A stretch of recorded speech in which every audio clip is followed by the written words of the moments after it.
ఈ యూనివర్సల్ అంటే ఈ ప్రపంచంలో ఉన్నటువంటి పుడమిలో ఉన్నటువంటి పవర్ ఏంటంటే డివైన్ పవర్. ఒక విధంగా చెప్పాలంటే ఈ సృష్టికి ఒక అద్భుతమైనటువంటి మహత్తు ఉంటది. మనం ఏదైతే ఇస్తామో దానికి రెట్టింపు ఇవ్వడానికి ట్రై చేస్తూ ఉంటుంది. Divine power. నిజంగా మనకు బ్రెయిన్ మెయిన్‌గా మనల్ని అటాక్ చేసుకున్నదే బ్రెయిన్. ఆ బ్రెయిన్ అనేది ఆ బ్రెయిన్‌కి సంకేతాలు పంపినప్పుడు మనం పాజిటివ్ సంకేతాలు పంపాలి. నెగెటివ్ సంకేతాలు పంపితే నిజంగా చాలా వరకు నష్టపోతూనే ఉంటారు. నేనొక్కటే చెప్తున్నానండి.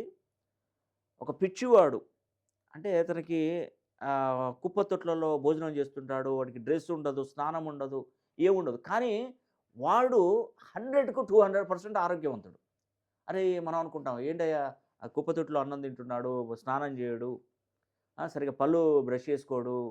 అంత ఎట్లా ఉన్నది అంత బాగుంటాడు. ఎందుకంటే తను మెయిన్‌గా ఏందంటే బ్రెయిన్‌కు పని చెప్పాడు. కష్టపెట్టాడు బ్రెయిన్‌ని.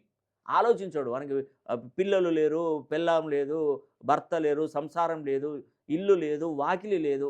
ఇవన్నీ లేదు. ఇవన్నీ గురించి ఆలోచించాడు.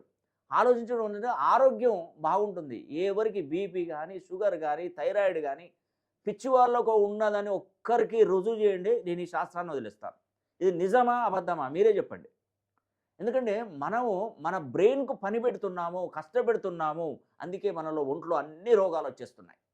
కాబట్టి డివైన్ సోల్ అంటే ఒక సృష్టిలో ఉన్నటువంటి విషయం ఏందంటే, మనం ఒక బంతిని తీసుకొని గోడకేసి కొడితే, ఆ బంతి వచ్చేసి మన చేతుల్లోనే పడుతుంది. మనం పాజిటివ్‌గా స్పందించి కొడితే అది పాజిటివ్‌గానే వస్తుంది. నెగెటివ్‌గా కొడితే మళ్ళీ అదే ఫోర్స్ వేగంతో మనకు నెగెటివ్‌గా తాకుతుంది.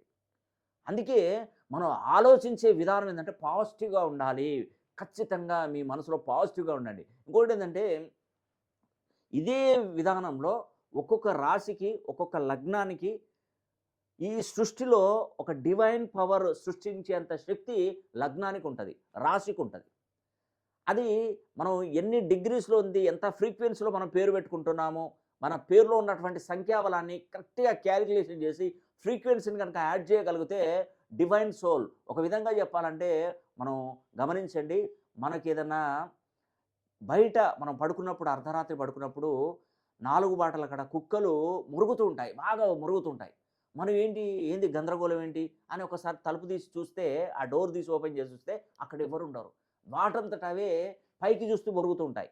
అంటే వాటికి ఏదో ఒక శక్తి వాటికి ముందే తెలుస్తది. అంటే ఏదో జరగబోతుంది అని. మనం ఒక 2 గంటల తర్వాత ఏదో బాగా శబ్దమై డ్యామేజ్ అయినట్టుగా బయటికెళ్ళి చూస్తే వాహనాలు 2 అటాచ్‌మెంట్‌లో గుద్దుకొని ఉంటాయి.